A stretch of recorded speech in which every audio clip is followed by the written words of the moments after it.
નમસ્કાર, સ્વાગત છે આપ સૌનું આપણા નવા વિડીયોમાં. હું છું અત્યારે કચ્છના કોટેશ્વરમાં અને કોટેશ્વર અને નારાયણ સરોવર પહેલાં એક ખૂબ સુંદર મંદિર પોતાનું નિર્માણ પૂર્ણ કરવાની આરે છે અને એ મંદિરમાં હું અત્યારે ઊભો છું. મંદિરની ખાસિયત એક તો અહીંયાની સુંદરતા તો છે જ, પરંતુ આ મંદિરનું ઇન્ફ્રાસ્ટ્રક્ચર જે કદાચ મારા જોવેલા ઇન્ફ્રાસ્ટ્રક્ચરમાં સૌથી સારું છે, સૌથી યુનિક છે. એટલે આપણે ત્યાં જઈએ છીએ. હું તો ત્યાં આવી ગયો છું, પણ આપણે ગેટ પાસે જઈએ અને ત્યાંથી આપણે આખું મંદિર ફરીથી જોઈએ.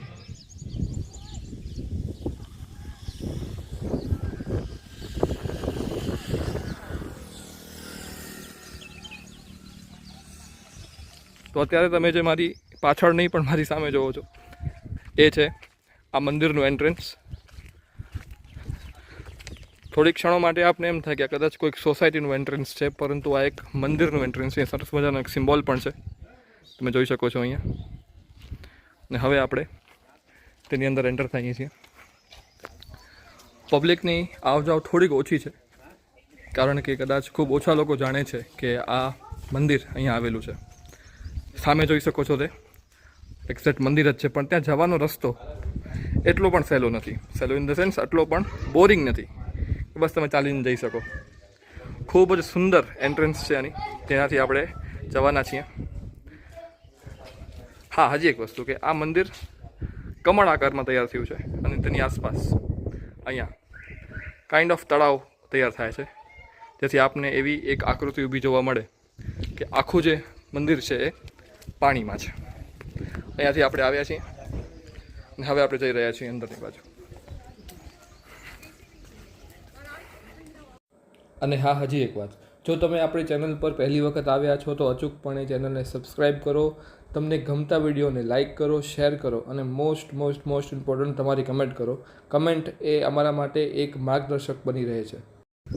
કદાચ 300 મીટરની આજુબાજુ ચાલવાનું છે, પરંતુ આ ચાલવાનું સફળ રહેશે ત્યાં સુધી મારો અનુભવ કહે છે. ખૂબ ઇન્ફ્રાસ્ટ્રક્ચરમાં મારા જોયેલા મંદિરોમાં, જે ખાસ કરીને કચ્છમાં આવેલા છે, એમાં ટોપ 3માં તો આ મંદિર આવી જ જાય છે. કારણ કે આ અહીંયાનો એક એન્ટ્રન્સની સામે જ જે છે એ સીટ્સ આવેલી છે અને આ સાઈડ પણ તમે આગળ વાત કરીએ એમ તમે અહીંયા પોન્ડ જોઈ શકો છો, નાનું એવું તળાવ જોઈ શકો છો, જે આ સાઈડ પણ છે ને આ પથ્થરની જે દિવાલ છે તેની પાછળ પણ છે. હજુ અહીંયાથી આપણે અડધે રસ્તે જ પહોંચ્યા છીએ. મંદિર થોડું દૂર છે, તમે અહીંયાથી મંદિર જોઈ શકો છો, પણ હજુ આપણે અહીંયાથી ચાલવાનું જ છે. આ મંદિરમાં કોઈ જાતની હિસ્ટ્રી નથી, એટલે છે પણ મને ખ્યાલ નથી. કદાચ આ ખાલી એક સાઇટ વિઝિટ કહી શકો છો.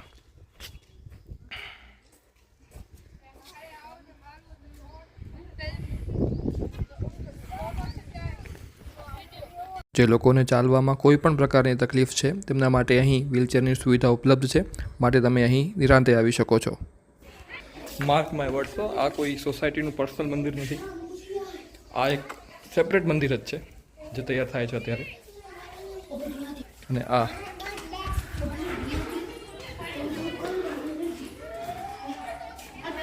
લગભગ બધી જ બાજુ આવી મૂવેબલ પ્લેટ્સ મૂકવામાં આવી છે. આપણે પહેલાં આ સાઈડ જઈએ. મંદિરનો રસ્તો ખરેખર આ સાઈડથી અંદર જવાય છે, પણ આપણે થોડું આ સાઈડથી આગળ જઈએ અને જોઈએ કે આપણે ક્યાં આવીએ છીએ. મંદિર તો આ રહ્યું. મંદિરમાં આવેલી મૂર્તિ પણ ખૂબ જ સરસ છે, મનમોહક છે કહી શકો તમે. આ કદાચ પ્રદક્ષિણા લાગે છે. આપણે અહીંયાથી આવ્યા છીએ અને અહીંયા જઈએ છીએ. હા, અને આ પ્રદક્ષિણા તો નથી, પણ કદાચ જો થઈ જાય છે ઇન કેસ આ જગ્યાએ પબ્લિક ધારે કરતાં વધારે આવી જાય છે તો કદાચ લાઇનમાં વાંધો ના આવે એટલા માટે આ વ્યવસ્થા છે. હા, વડીલો માટે વ્હીલચેરની પણ વ્યવસ્થા ટૂંક સમયમાં શરૂ થશે અથવા થઈ ગઈ હશે. ને આ છે મંદિર, તમે એ જોઈ શકો છો.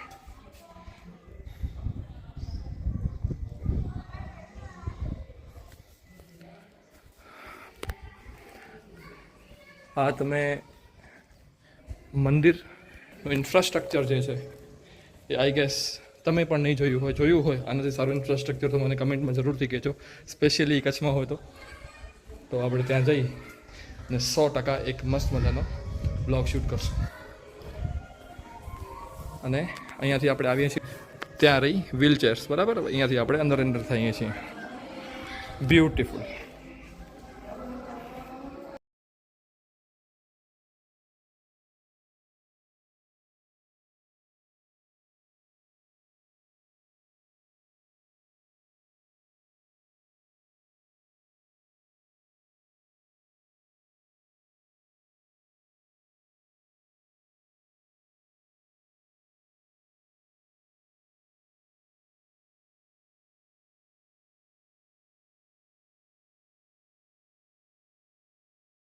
તો આ હતું એ મંદિર કે જેની આપણે વાત કરી, જે આપણે જોયું.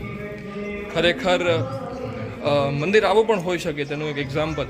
અને ખાસ કરીને કચ્છમાં જ્યારે આ વસ્તુ તૈયાર થાય છે, આ મંદિર વસ્તુ તો સોરી ન કહી શકાય, ભૂલ મારી, પણ આવા જ્યારે પવિત્ર ધામો તૈયાર થાય છે ત્યારે ખૂબ આનંદ થાય જોઈને કે આટલું સરસ ઇન્ફ્રાસ્ટ્રક્ચરવાળું મંદિર આપણા કચ્છમાં પણ આવે છે. આ તમે સાઈડ વ્યૂઝ જોઈ શકો છો મંદિરના, ખૂબ જ સુંદર મંદિરના સાઈડ વ્યૂઝ.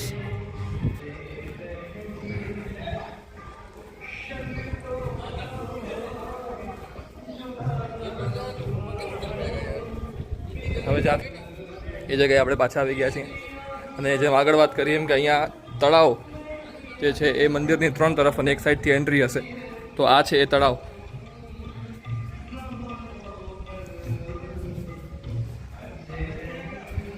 અહીંયાથી આપણે આવ્યા હતા, જ્યાં આપણી 2 પ્લેટ્સ ભટકાઈ ગઈ હતી, એ જગ્યા આ છે જ્યાં આપણી 2 પ્લેટ્સ ભટકાઈ ગઈ હતી.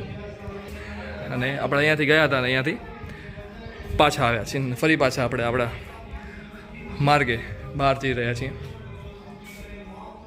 આવો, જો તમારું કોટેશ્વર આવવાનું થાય છે, નારાયણ સરોવર આવવાનું થાય છે, તો બેની વચ્ચે જ આ જગ્યા આવે છે. તો અચૂકપણે આ જગ્યાની મુલાકાત લ્યો અને ઇતિહાસ જાણવા મળે તો મને પણ જણાવો. Thank you so much for watching.